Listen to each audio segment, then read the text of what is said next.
We've had Azir nerfs and Ryze nerfs in the mid lane, and Lucian nerfs on the AD carry. Like, literally, if you look at the champions that were used in MSI, the top 6 in pick ban percentage were nerfed on the 6.11 patch. And surprisingly, it's like these guys are still playing on the old patch because they banned 3 of those champions. And that's the thing, right? There's certainly a level of adjustment as we are going to move into champion select for game number 1.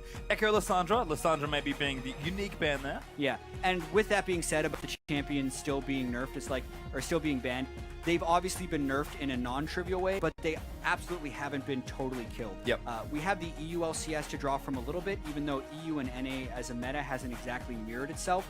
But Kindred was only picked or banned in just under 50% of games, to give you an idea of the perception over there.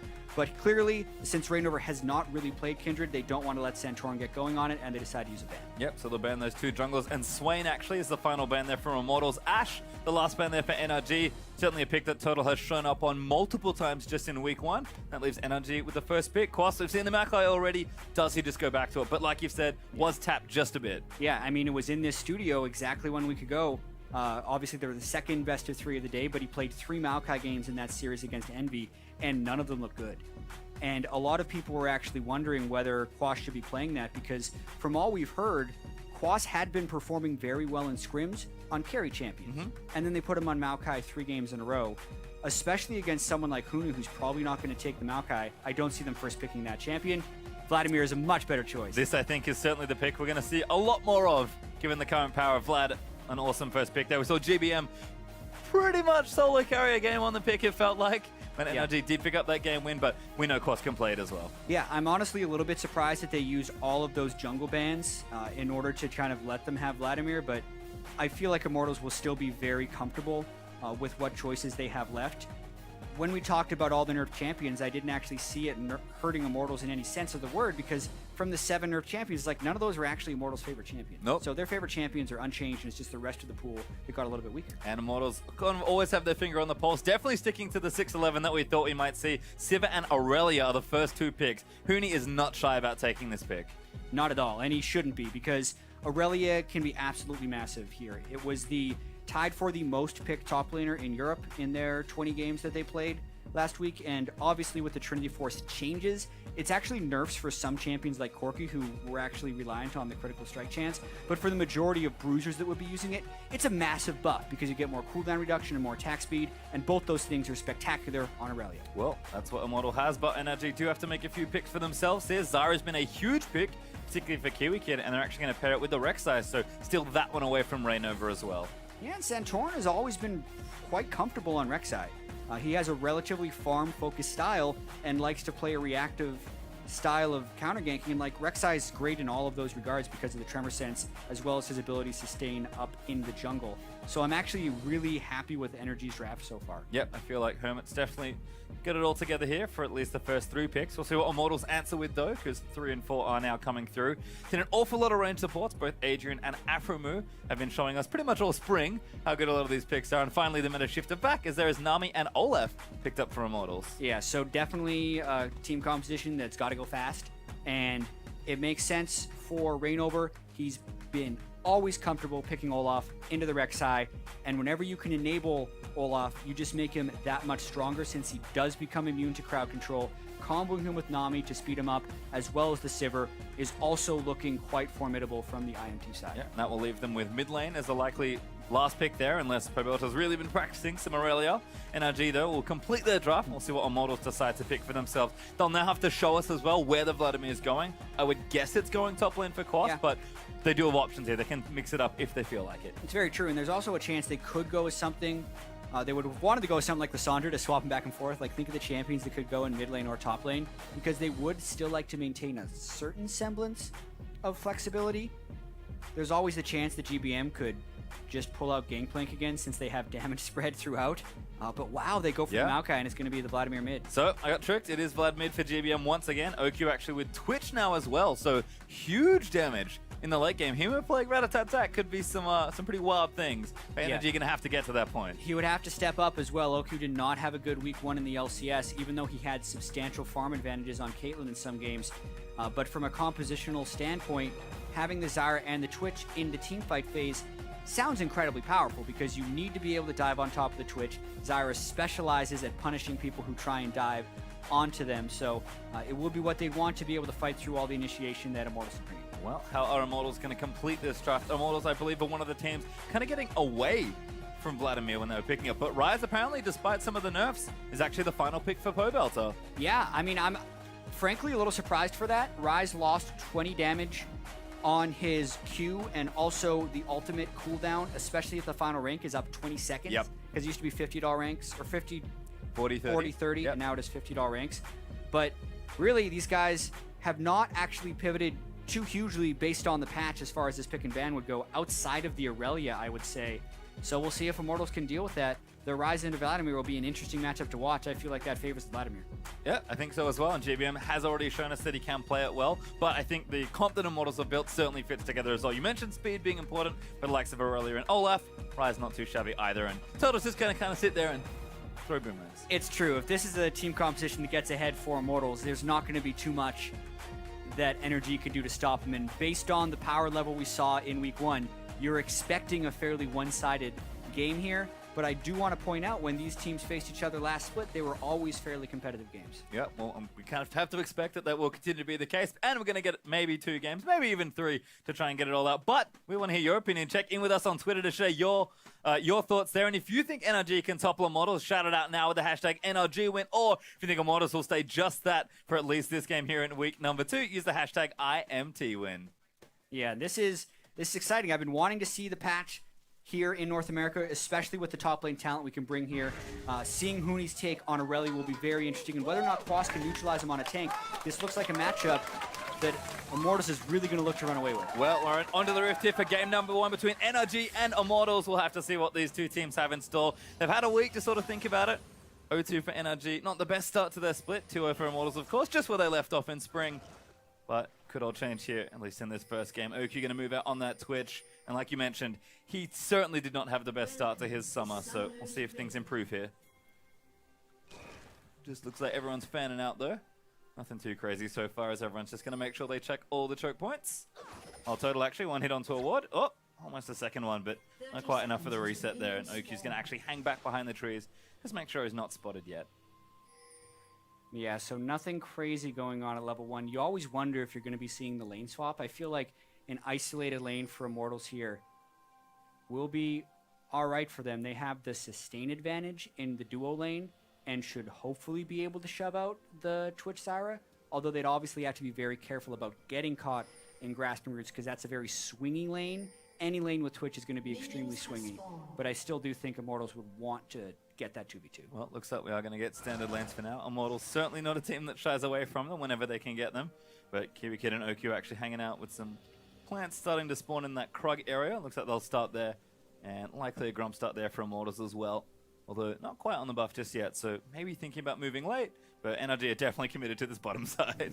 Yeah, this is pretty clever. The Zyra being able to take Krugs is really strong because you can tank all the damage with the plants. You get 3 plants up at level 1 to blast them, and you can see OQ only taking 1 hit by the time they're nearly killing it. As long as it doesn't reset, they got to be careful. Ooh. Wow, even with the Zyra, they're unable to take both Krugs. That's actually really damaging because Immortals on the other side with a less optimal team to do it don't reset the aggro. You can see how much damage they would actually take. That could have been a huge advantage for NRG coming into the lane, and it's now not. Yeah, just a slight mistake there on the execution, but we are going to get the 2v2s we wanted. See if OQ and Kiwi Kid can maybe continue to be aggressive, because Turtle did take a little too much damage on that take, and I think as far as they're concerned, they're going to hit level 2 at the same time, and that's not what they want given how much damage he had to take. Yeah, they were like, all right, they probably did Krugs. They're going to hit, one of them's going to hit level 2 on a couple creeps, and it's like, wait a minute, that took longer than expected, but we were giving them the respect nonetheless, so they still get the early shot advantage. Psychological advantage, I suppose, as DBM and Pobelter square off early here in this 1v1. Just a bit of poke there from Pobelter, but GBM, we've seen his fight already, not a stranger, and neither is Huni to this aggression. Nice blade surf onto a creep. Does get some damage done to Quas, but Maokai usually safe in most 1v1s. Yeah, and he's gone with a Doran shield first as well, so he's really expecting to take a lot of auto attacks from Huni and maybe even teleport back to the lane a little bit earlier. It's not what you'd normally bring on Maokai. You normally just get the Doran's Ring start or Corruption Potion start because you do have non-trivial mana costs early, unless Quas is just planning to kind of sit back and auto-attack the wave and just hope to regen up. Well, definitely have to respect Huni's power and aggression, so I think Quas taking the very defensive route. Santorin in mid lane, they're looking for Pobelta. He's going to try and run his way away. Back to Rainover, who's on that same side of the map. Ghost popped though by GBM. Now they're going to flash forward for it. They want Santorin, the snare's there, but it's not enough damage for a kill.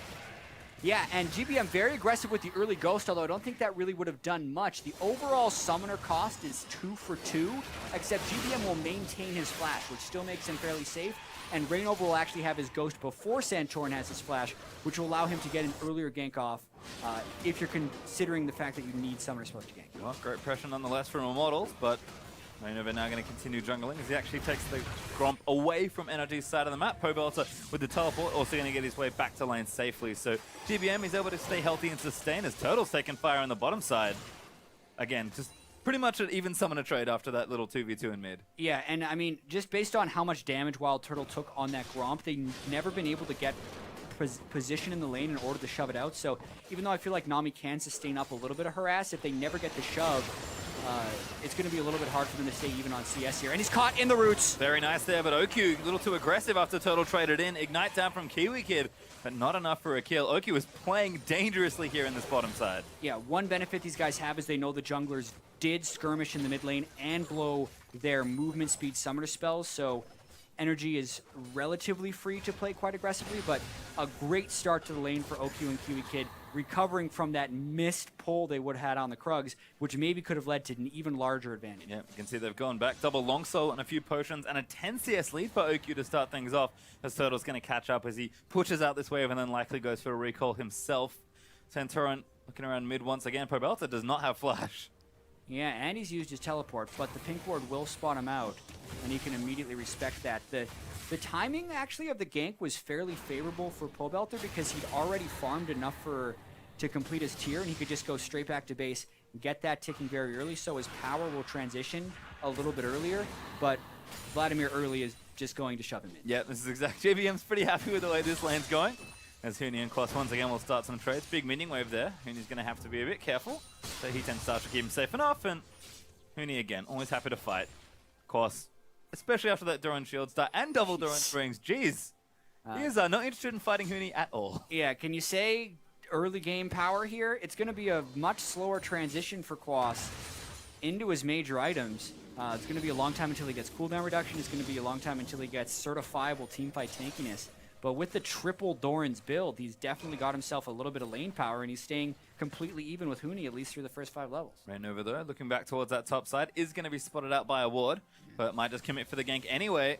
Huni kind of wants it, but Quas is going to get tagged up by that Huni's slope 6. from the axe. This could be bad news, but there's the Blade Surfing. Great flash from Quas, but they will commit for it. Slowing from Equilibrium Strike, the damage is there, and first blood does go to Rainover. Beautiful timing on the gank from Rainover right there, because that's what you can call a brute force gank. He walked straight through a ward. He knew Huni had the level advantage, and even though Quas had gone triple Dorans, it wasn't enough to escape. Also keep in mind the lower cooldown for Ghost when compared to Flash. Rainover had already used Ghost in his early gank, gets to use it again, gets the early kill, and that is exactly what Immortals wanted to do for the Olaf and the Aurelia. Yep, early CDI boots paying off, as we'll check in with this one again. Rainover just starts it off so wonderfully. Yeah, accuracy on the axe is incredibly important. Huni also is able to catch Quas post-flash and land another slow, which then prompts Rainover to pop Ghost to get the close distance on the extra axe, and he eventually walks in for the final shot. Well, all comes together, but Santorin's trying to sneak this blue buff away. Has been spotted, though, as Adrian's here, but GBM's in to defend. The blue will get smited and stolen. Huni can TP in. Bubble's not there, but Huni's going to join them. Pobelta ready to go, perhaps on a snare. He's going to move in for GBM, but now flashes forward and tries to get another. Hemo play down, though, and people are low on the backside as Huni is actually in the front line, taking up way too much. Okyu just takes him out. Yeah, Huni can teleport in, but so can Quas. And also, GBM is really tanky on Vladimir right now. The entire team was there for NRG when Huni did flash in, so he really just went in a little too deep, and that's a great bounce back for NRG. Good proactive play, and they're going to get the Cloud Drake for their troubles here as well. So NRG off to a great start here in this particular one. So they're just going to take that away and maybe look towards bottom lane to shove that out. Okyu's early lane's gone really well. Definitely showing up in that team fight. Does not have a kill for himself. Going invisible, getting a little creative, but doesn't commit for that one. Yeah, and do not underestimate the Cloud Drake as far as stopping Immortals from being able to initiate fights properly. Interesting. Probelts are actually in a bit of trouble, but GBM is low. GBM, they're going to charge up the Tides of Blood and just get some damage in. Rainover now going to try and turn things around. He's popped the ult. He's going to try and shred him down. Damage is there. Rainover just takes him off the rift. And GBM just can't commit for the kill. What a move by Rainover right there. Just straight into what's basically a full health Maokai, but as we mentioned, he still was just sitting on those 3 Dorns items, so he's not tanky yet, and Rainover now has the level advantage on Quas, plus Pobelter had just got his ultimate off, so he could chain a combo of spells as well as his passive being up at the right time, and really just an unexpected amount of damage lands to Quas and GBM there, who thought they were completely in the clear, and Rainover's just coming in to save Pobelter. No, he was coming in for the kill. Yeah, unsurprisingly, Rainover off to another good start here as Pobelter kind of goes deep to start this one off. Yeah, Quas had just roamed up from the Dragon, and then Rainover comes in through full vision. Quas is trying to back away, but Rainover pops his ultimate to get a little bit of extra damage, cannot be disabled, is 1 shot away from death, and he's able to just back away from GBM, so another strong gank from Rainover. Yeah, distance cannot be closed as Quas returns himself to the top half of the map. Huni, though, off to a great start here with that kill, and still a very significant CS lead. Sheen is done, Fade is on the way, but Oki's ganking now. Gonna show himself though, looks like he's gonna try and push the turret. Yeah, they've swapped up, and Immortals is actually swapping back. It's interesting that they would swap in a lane where they already had an advantage, but they decided to go up top, maybe to rescue Quas and shut down Huni more so than to shut down Wild Turtle here, and it's now 4 people against just Huni at the turret, and they're getting a substantial amount of damage. Yep, good damage under the turret, but doesn't actually finish it off. Huni actually CSing as well, as Zara will get the poke damage done. The rest of Immortals here in time, and 3v4 with the turrets. I hope the Immortals able to hold that structure for now. Yeah, and even though Rainover has been able to pick up a few kills, I still like the early signs that we're seeing from NRG, because the moves that they've made have been taken in full knowledge of what they're trying to do. Like, they're not just standing around and waiting for things to happen to them. They're going for plays. Well, here comes more plays because Rainover's going to charge in with the help of Sivit. Damage is there, and KiwiKid's going to be that first target. Wow. Rainover just takes him out, and Pobelter's not done. Tado been up to the snare, gets him the knock-up as Turtles now with little Centaurus. Huge flash forward as Oki goes in for it, but now Quas is low. Rainover gets himself another kill, but will finally be shut down by the Twitch. Now GBM's made his way in there. Adrian and Pobelter melting as Tsunami looks to be the next one to fall. They're throwing though, going to get fought by Pobelter. Oki gets the triple on the back end. And Huni's the only one left. I guess I thought Huni was in the fight at the start. He was actually gone, but they kill everyone who was there. That's the important part for NRG. Effective ace. And 3 kills in that fight going over to OQ, which is massive for NRG and their chance of this game. And that fight was actually a display of something we talked about in Champion Select Pastry Time, of being able to counter Immortals running at them. Notice the work that KiwiKid and Oku do in this fight on Zyra and Twitch. So even though Rainover's a monster and he crushes KiwiKid, he gets the ultimate down and actually knocks up Wild Turtle and significantly delays Immortal running in. So then they burn everything by the time Santorn arrives, and that's when Oku pops his ultimate, shoots 2 people at once, crushes them through. GPM had now ghosted up from the mid lane, easily gets in the backside on Adrian, who had used all of his spells to get in, doesn't have them left to get out. And 3 kills going over OQ, as well as 1 for Vladimir to get 4 on the fight, is just a brewing upset for NRG with fights like those. And 4-0-0 there for the Twitch. Now has the Ghost Blade finished with a Spirit Visage in there for GBM as well. So those first items making a difference. OQ did not have that when he started that exchange. Now hugely ahead in gold and a bit ahead in CS there as well. And even a turret to add a little bit of sugar to the sweet, sweet team fight that was for NRG. Managed to get the top lane during that replay. Yeah, and again, they swap back the lanes. They've obviously killed the top lane, so they don't need to be there anymore, and they're just going to be moving this Ghost Blade 4-0 Twitch around the map to take objectives. And the most dangerous thing about this is no one is safe at this point in the game. Twitch can go in ambush. Everyone has to respect it. Pobelter's not going to be able to get safe farm. Huni, Wild Turtle, no one can get safe farm unless essentially Rainover's next to them, since he has all of the kill distribution and therefore gold distribution on Immortals. And NRG, really the map is their oyster right now. They can dictate to Immortals, and Immortals will have to respond. Well, there was a trade in top side. Immortals managed to get that outer turret for themselves. Santorin also going to steal a blue buff, as NRG are not done pushing here. Quas is going to slap that down with the tree, and Oku's got more than enough damage. Immortals not here in time to respond, and it's effectively another turret trade, so NRG still up now 3-2, as there's the trade on the other side. Yeah, and I do agree with the trade for Immortals. Based on the power of OQ's Twitch, you do not want to fight them head on. So if they can get an even turret trade, that makes the percentage gold difference more beneficial for Immortals, because they obviously trade an equal amount of gold from a deficit. Oku's going in for it. The ult is not quite enough range, but it will force the flash from Pobelter. GBM in, flashes forward and gets himself a kill. And the teleport's far too late for Huni as GBM with a bit of a style pull. NRG is a whole new team right now. The hesitation that we saw in week 1 is gone, and maybe a little bit of over-eagerness right there. That was 3 ultimates and both summoner spells from GBM used to secure a kill on Pobelter and not even get the turret. You can tell they're committed to the play, which is the right sign. Now it's just about finding the right plays to commit to. Well, we mentioned it already, 12 minutes in, that team was looking very strong for the early game. Can they convert now into more of a mid-game with plays like this? You have to think the answer is yes. Yep, Ghostblade Twitch gets the slow on to Pobelter, nearly kills him by himself. Kiwi Kid whiffs the E, and then GBM just flashes in to kill him. Well, Rainover still quite strong. He's going to try and chase down Kiwi Kid. Probably ulti already. Kiwi Kid again just can't do anything. That's the first kill. Now GBM's the next target as Rainover going to keep applying those slows. He'll actually dive the turret, and GBM's been exhausted. Down, but a knock up there from Santorin is not enough, and they will take out Rainover. Quas now in the middle of the team. The rest of Immortals trying to push it in. Rainover really trying to be a hero right here. He's really going to be a pain for Kiwi Kid the entire game, because there is actually nothing he can do once Olaf gets close to him, unless his team has overwhelming damage to kill him before that happens. But at the same time, Rainover goes a little bit too deep, and NRG's able to get a kill back. Another thing we do have to point out, though, is Quas's ineffectual teleports, right? He had the very poor week 1, and he's actually having a pretty poor performance this game, despite his team doing much better. Well, feels like NRG certainly fixed a few things from week 1, looking good here in the early stages, but only up 1,000 gold from Immortals. OQ's really trying to put the team on his back, something he could not do in their last week of play. Twitch is looking very threatening. Yep. Looks like NRG going to try and push this down. Santorin on the side, maybe posturing for a dive. Yeah, they see Huni in the top lane, so they feel very safe about threatening a dive right here, even if they see a lot of people on Immortals there. Pobelter goes in a bit. Locks in for GBM, but damage is back there on the other side. Adrian with a double bubble's not too bad. But NRG don't want to overcommit for it. OQ got a little too low. Yeah, OQ, I believe, got turret aggro right there, so even though his ultimate was shredding a lot of Immortals, he nearly died. So also credit to Adrian for locking him in the turret, and that should stop the energy push. Well, Wild Turtle here to clear things out, so I have to think so. Dragon also back alive. Have another Cloud Drake up for grabs. We'll see if NRG want to take their second, or if maybe Immortals fancy a go at it. Yeah, already 15 bonus movement speed. A lot of people love to mock the Cloud Drake and say it's not very important, and very late in the game in full-on team fights, I would say, yeah, if you're locked in a team fight, out-of-combat movement speed is not going to matter.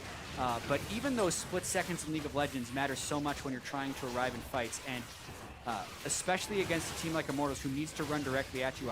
I do think this Cloud Drake is quite beneficial for NRG, picking up 2 of them. Not to mention, if we get to 35 minutes, it's still the same type of extra true damage they can get off the Elder Drake modifier, so very good for NRG to pick up 2 of those now, and now they're real fast. Well, maybe going to trade it for the Rift Herald here, which would be not too bad here for Immortals. Yeah, that's non-ideal. Huni already nearly double the CS of Quas, and if he gets damage reduction as well as extra damage and split pushing, that could be Immortals' way to get back in this game. Despite the kill deficit, they've kept the gold even, and now Huni's got that empowerment. And you can sort of tell for Huni as Kiwi Kid looks for a snare, but does not get it onto Turtle.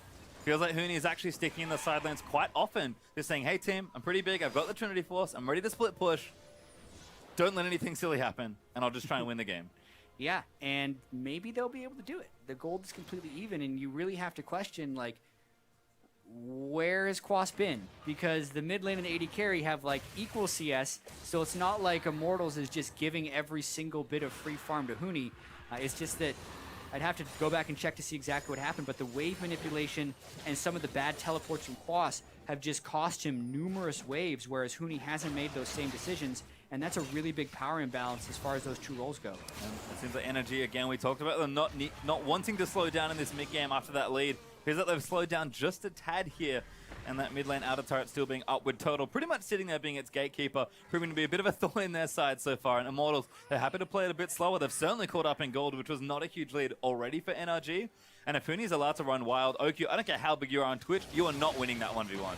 Yeah, Aurelia and Olaf running towards you with Sivir-empowered speed, like, that is going to get you on Twitch, unless you have full 6 items and they, for some reason, forgot to itemize armor. Other than that, it's going to be a spectacular dive for Immortals, so I think that's what they're really making sure they have. Since they know Twitch is fed, they're really trying to make sure their Twitch killers are also fed. Well, GBM's also relatively big himself, working on his Zhonya's for that next item as he gets himself the blue buff, so had a kind of a bit of a stalemate here in mid lane as NRG not wanting to get too far behind on those side lanes, but certainly wanting to try and open up the mid lane if they can. That GBM's going to go back and spend some money though, as Pobelter bails from that bottom side lane that he just pushed out. OQ and Kiwi Kid more than happy to join in and take that farm. So kind of things have slowed down a bit. And again, I think that favors Immortals for those trades they made in the mid game after falling behind early. And one of Immortals' biggest strengths throughout their regular season run last year was the fact that even when you felt like they should be losing, the gold was even.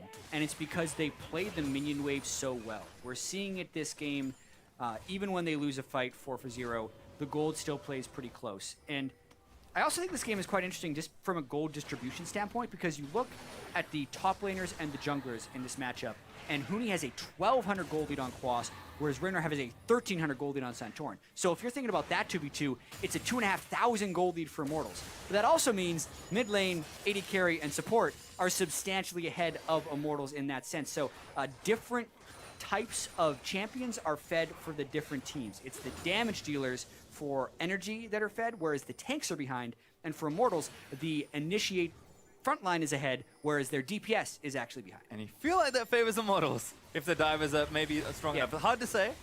Yeah, exactly. It's a power imbalance, right? Like, whether or not the divers are strong enough to get the DPS is still the arms race. So at least Immortals is able to compete in that arms race right now. Well, not looking for a fight anytime soon, it feels like. Just again, making sure that wave pressure happens. GBM, though, hanging out in mid lane, is more than capable of sweeping out the minion waves rather quickly, and with Baron up in 30 seconds, probably not something we'll see looked at for too much longer, but something that will enter these teams' minds as Huni onto Quas aggressively, 80 CS ahead and happy to fight. And when we speak about the imbalance of farm, it's about who can abuse those imbalances the most. So when Immortals can manipulate the matchup where they have a 1,500 gold advantage, they'll win that. They have to make sure they don't lose on the other side. Yep, and this is the defense they really need to hold up here, holding on to this turret for as long as they can, and NRG have not been able to crack it just yet. Again, Pobelter even topside with that teleport ready to go. It's 3-lane pressure now for Immortals. They are more than happy to just run NRG in circles. You have 3-lane pressure with double TP on both of their side lanes. So if NRG tries to commit, Immortals will try and double TP in. So they're just trying to keep them at bay and stop them from aggressing because of the threat of double teleport. And as long as Turtle stays safe, this mid lane turret's going to prove more and more tricky to crack unless NRG fancy a dive in. I will say, despite all their early game aggression, they've sort of slowed things down. I'm going to say a little too much here. GBM now with the Zhonya's. Runa's done for OQ. Yes, their next moment might be coming up now, but they didn't have to pull back if they didn't want to. Playing maybe a little safer than we'd like. I agree. Their dive that was at about 12 minutes where they just went all out and killed Pobelter in the mid lane and GBM flashed into the turret looked like that was a great strategy, right? They just keep hammering that back. And when they've had the 4-kill Twitch and they've been moving them around the map for the last 8 minutes, it hasn't actually led to any advantages. That's NRG misplaying. They looked like they had a whole bunch of synergy and confidence at the start. That's kind of wilted away in these last 8 minutes, and Immortals is starting to get control back. And again, that wave on top lane has been built massively by Pobelter, so someone's going to have to go and deal with that in maybe 30 to 60 seconds. It's actually GBM that's wandering over now, but he can only go back to battle as Immortals are trying to break this mid-outer, see if they can't open up the center of the map for themselves. Meanwhile, Quas still occupied by the Aurelia. This is the wave paying forward for Immortals. They prepped the wave, that means GBM is gone, and they actually get the Zyra ultimate out, which will now make the next initiation by Immortals a little bit easier. Damage on the Santorin is very nice after that bubble plus snare combo there from Adrian and Pobelter. Don't overcommit, no need to try and rush down that turret. They get the ulti, they have their pressure, and we'll see if they reset the map again. I can't imagine Pobelter's not going back to top lane, and Quas, it's a bad time. Even for a tank that Aurelia true damage is causing him issues. Yeah, and another Cloud Drake coming up right now. Got to go really fast. I actually think, even though I believe the first Cloud Drake is very strong, getting 3 of them while the move speed differential is still awesome and you're still increasing your delta from the other team, I don't think it multiplies as aggressively, because if you do build move speed on a champion, you start hitting diminishing returns the more move speed you get. Move speed is less effective after 415, and then only half as effective after 490 move speed. So for someone like GBM who's going to be trying to ghost in, the triple Cloud Drake isn't going to help him as much. OQ, though, trying to get a kill. Mortal maybe trying to fight for this, but now OQ's going to get damaged down. Huni going to try and take him out, but it's not enough. Huni will go down to Quas as Immortals, maybe try and answer back. OQ is far too low, and Reynov is just going to run in for it. Santorin, though, knock up on the backside as GBM's popped the ulti there onto the left. Turtle actually going to go down. The GBM's able to take him out. OQ finally dies to Pobelter, but I think it's a little too late. Adrian's going to go down to Santorin, and now they have to turn tail and run. Pobelter and Reynova are going to get away, but NRG won that fight. They absolutely did. 3 kills to 1, and OQ really commits hard on Huni because they know how many minions he's taking. And, you know, why fear getting dove on if you can just open up directly next to him? and it works. So now they get the kills. Instead of going for Drake, they're trying to get this pesky mid lane turret. Oh my goodness, and they still don't. Wave clear still there. Pobelta and Reino apparently have enough AoE to take that down, and the health bar's maybe not there for NRG to contest for this Cloud Drake, so Immortals actually might come off the respawn and just take this one out for themselves. GBM, I think, trying to defend it, but the rest of the team's not so keen. Quas did have to go deal with the wave in topside, and Immortals will actually start this Drake. How much do we mention this? Even when Immortals looks like they should be losing, they can still be winning. It's only a 700 gold difference, and they're getting the dragon right now. As Quas would have to teleport into the fight, they also have Scuttle Crab control. And now they can neutralize the speed a little bit. That's very impressive by Immortal. Yep, they'll take that Cloud Drake happily. Pobelta even going to get himself the blue buff. So watch this one again. Huni tried for this one. Yeah, and Oku gets a lot of damage down early. Pobelta, Huni tries to heal up a little bit with his ultimate, but then Rainover and Pobelta try and get through Quas. I like the peeling Quas did here, even from a disadvantaged position. It allows Oku to stay alive for a fair bit of time, and also kind of makes it so Wild Turtle has no friends to go to because he got caught while he was trying to run over the wall. But ultimately, Rainover and Pobelta didn't take that much damage, so they could still defend the turret and eventually take the Drake. Well, that's what ended up happening, as Centauron now are going to take this Baron side Scuttle Crab with Drake down for a little while longer. This might just miss there for Rainover, as Centauron happily claims that one. Even going to chase in and see if he can't get a bit deeper vision into this jungle, but teleports up for Huni still. So still side lanes they can play with. Is this turret? They're going to dive in for it. Hit the turret! A little too far forward. They'll take the turret instead. I think they will. And NRG finally get the turret after, what, 10 minutes of sieging? Yeah, and it should have been far less than that because you saw Santorin gets flank positioning, which they've had the capability of doing because they've been stronger in the right areas. As far as DPS go, they just need to threaten the DPS to allow him to go around the side, scare the wave clear out of the mid lane. All they have to do is stop Wild Turtle from getting a ricochet off on the wave, and they can get that outer turret. They finally pull it off. They get the turret. Now what? Yep, well, I'm not sure because we're almost 25 minutes into the game. Inferno will actually be our next Drake coming up. So quite a number of Drakes in this particular one. And there's a speed up. We're never going to run in and Kiwi Kid again.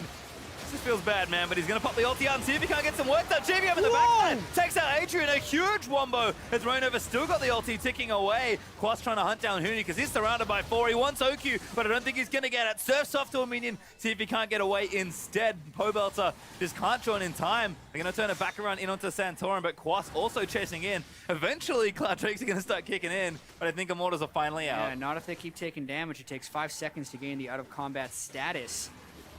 And that was a great example of while Rainover is immune to crowd control, the rest of his team isn't. Nope. So Adrian and Wild Turtle were a little bit too close. Kiwi Kid does catch them, even though Rainover could have killed them by himself, and it's a great turn of events for NRG as they're able to get another turret down. 5 turrets to 2 now in the lead. Starting to develop a little bit more for the side. 2,000 gold up, plus 2 Dragons to 1 isn't too shabby.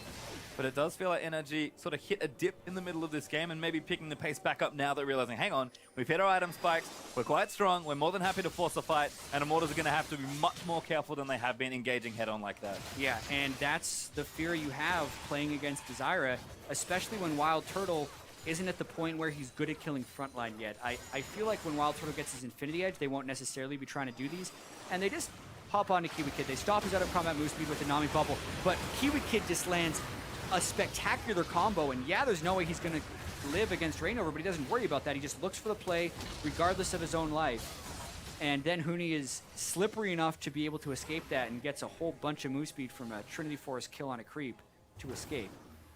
Definitely feels like Immortals, though, have been, again, using all this side lane pressure and these teleports and not really been ready for a lot of these fights. It's Rainover that's pulled the trigger multiple times on trying to get a pick, but NRG is starting to stick together quite a bit more and play around the objectives as a team. Pobelta, though, is going to get some work done. His teleport's ready to go, so he can join if needed, but gets his team a turret. Yeah, and quite honestly, while a full tank Olaf can be devastating in the mid game, when it gets super late game, it's strictly not that scary. He's not going to have enough damage to take down OQ. They're going to really need to tandem with the Aurelia and the Olaf, and if NRG has the right combo set up with OQ being far enough back that it takes a little bit of time to dive onto him, and then you're walking through Maokai, Zyra, Vladimir damage, it becomes very favorable for NRG, who's actually going for an early Baron. GBM's on a ward trying to zone him out. This will be tight. It's almost like bait here, but GBM's absolutely been caught.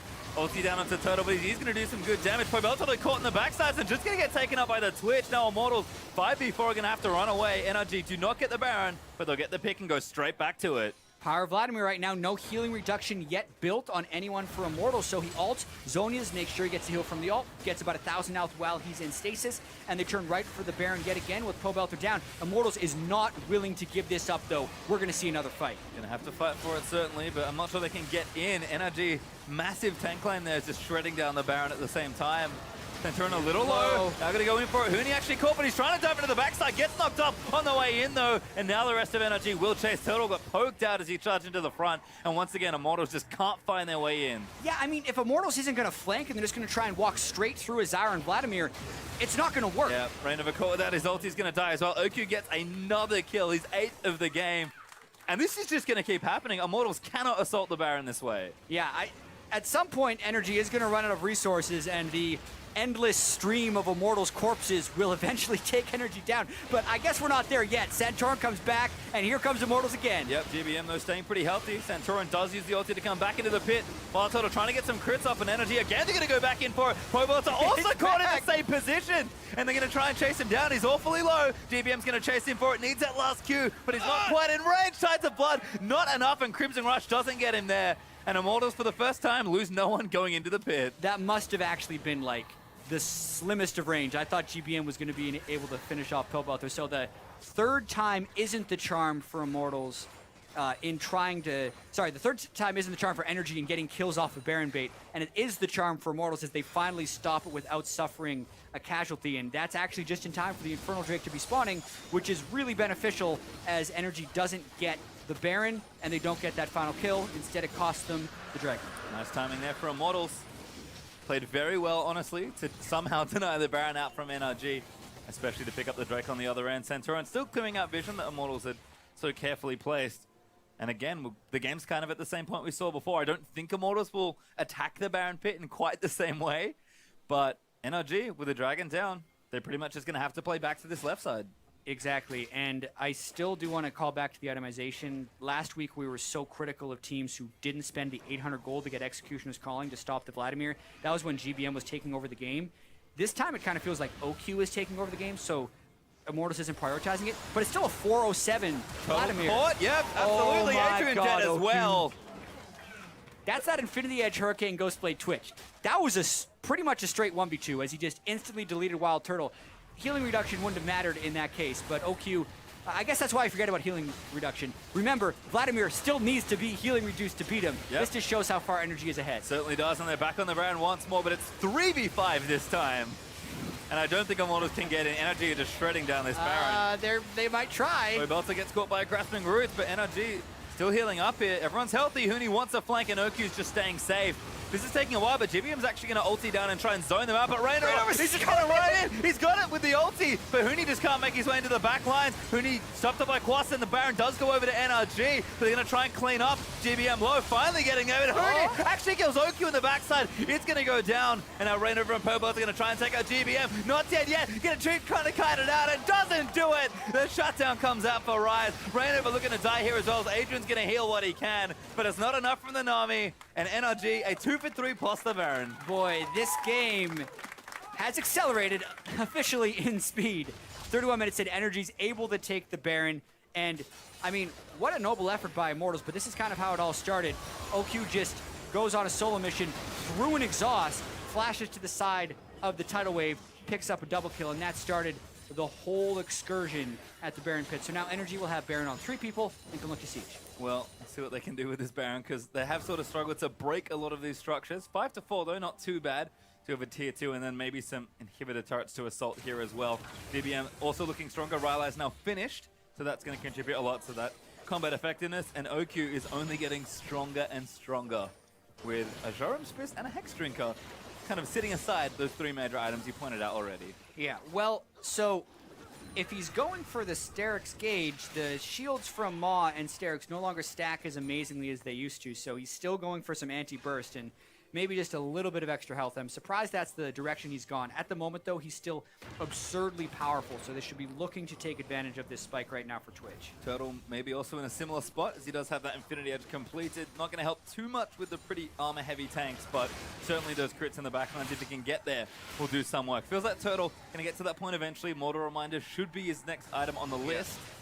But Executioner's Calling should literally be his next item. And he's at 70% crit on Sivir, which is the point he wants to be to start kind of dealing with tanks in or even just have like very strong team fights. So it's by no means an easy task to push into Immortals and dive them, since the gold is still just 3,000. And as far as an actual in-fight combat, Immortal's the one that has 8% more attack damage and ability power from the Infernal Drake. So no easy task for NRG to push in.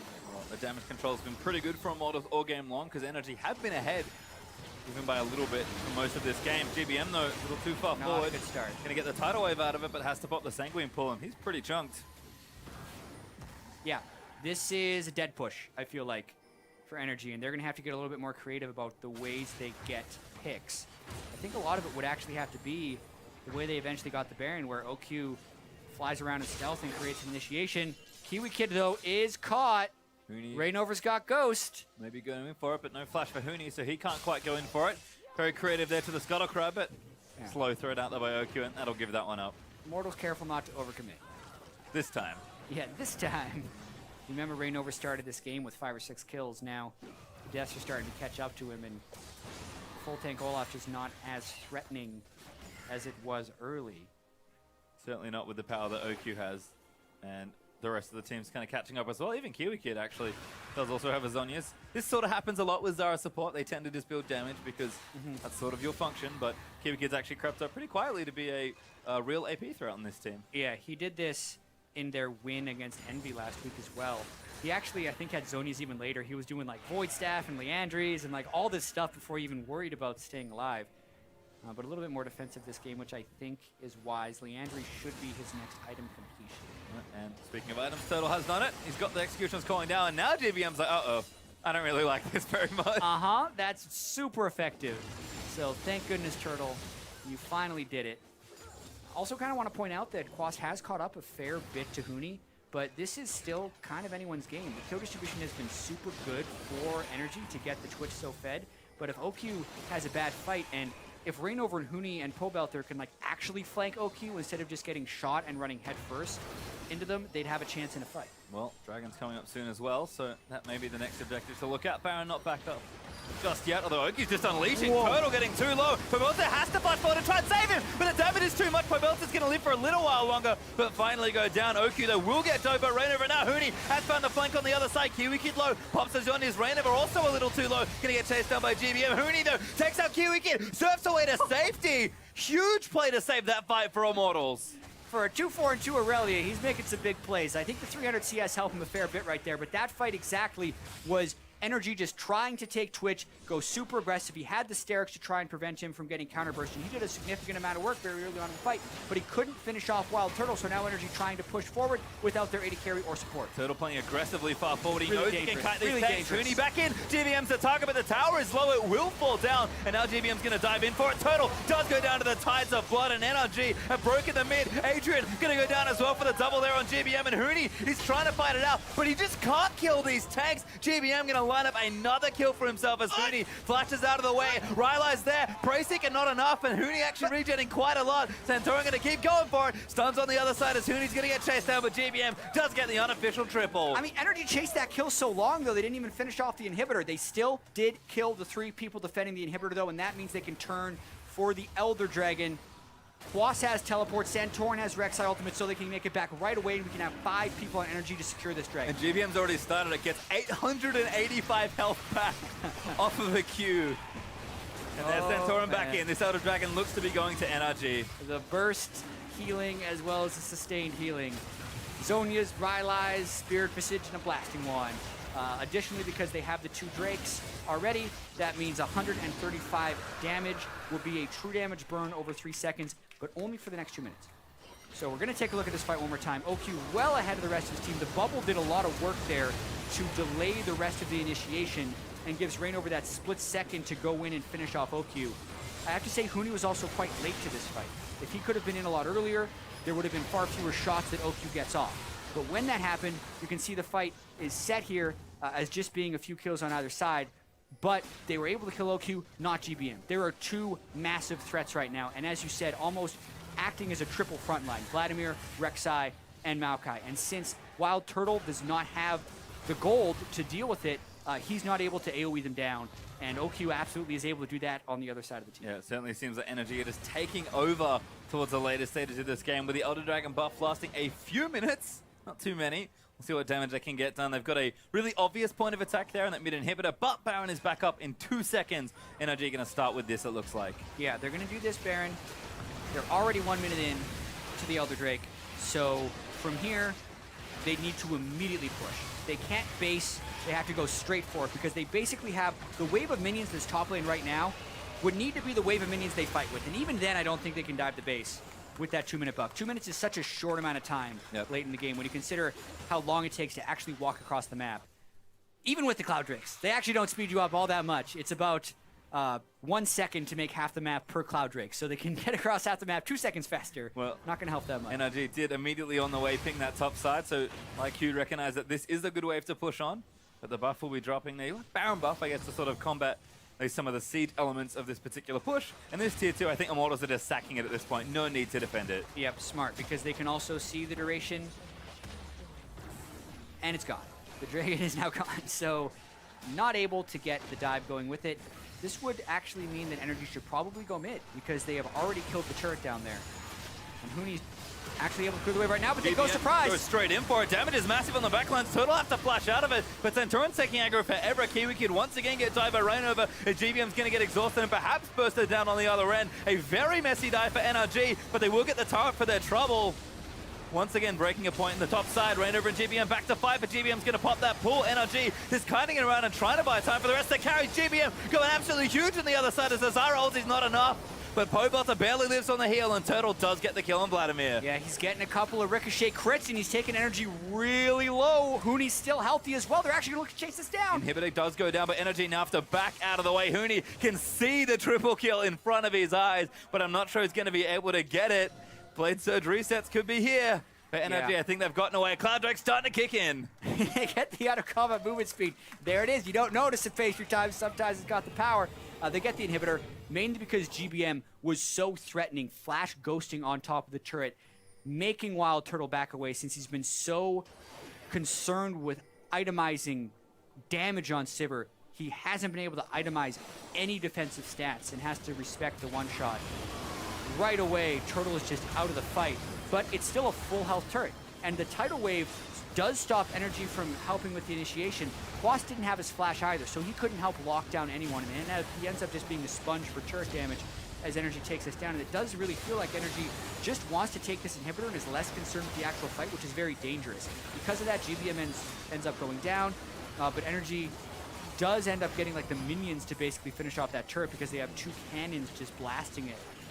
And they're barely able to get away because, you know, out of combat long enough, you get that extra move speed, and that does matter. No health Kiwi Kid, the Siege Master, pretty much just babysitting the little cannon minions, urging them forward as they do take out the top lane inhibitor. Stay extra range. I'm Baron empowering you. You know, controls plants kind of makes sense. I like it. Fits with the theme of the champion as NRG going to finish the work they started earlier. Yeah, couple differences for this fight. Quas has flash, GBM doesn't, but his Ghost will be back up fairly shortly, whereas Wild Turtle burned both summoners. So if Quas gets a flash onto Wild Turtle, it could be game. Is the Vamp Scepter enough? GBM actually the target, and that damage is huge. GBM needs to start healing through this. He's going to get some healing, but that's not nearly enough. And I don't know if NRG want to commit for this. Yeah, they're seeing how quickly GBM can sustain back up and keep the threat going because they have those 2 Baron-empowered cannon minions that you just want to kind of buy time for. Immortals isn't going to let him. Let's go. They're going to brute force for it. Hooney going in the back of the OQ, but the Zara ult is beautiful from Kiwi Kid. Rainover, though, shredding through the backline, but they are peeling barely for him, and Rainover just can't get through it. Hooney can't get through it either. Wild Turtle cleans up the other front line with the help of Pobelter, and we just pretty much traded backlines. It is one of the least creative initiations I've seen from Immortals. They're not getting flank wards up. They're not trying to, Pobelter, that's to walk straight into them. Kiwi Kid does take him out as Quas is able to lock him down. Double knock up there for Centurion. Bubble, maybe not enough for Adrian as Turtle. Dishing out damage. Big. Might even get Quas here. Sap Magic for a little bit of extra health. And Turtle just can't chase for the last few bits of health. Yeah, I really do feel like if Immortals was a little bit more creative with the way they initiated these fights, they could be winning this game because they're walking straight into just a world of counter engage. And OQ's back to base. They might actually be looking to end off this. This is aggressive. They're going to try it. Turtle locked up there and hits nothing. He just can't get away from OQ. They'll take him out. They already got 1 turret. This Nexus now under threat. Adrian, best of luck. Yeah, good luck, buddy. They're a little fed at this point with 12 kills onto the Twitch and 20,000 gold earned. That's game 1 to NRG. NRG, the surprise game 1. They're getting an effective upset. GBM's blood looking good as we've ever seen it after week 1. But OQ, the real hero.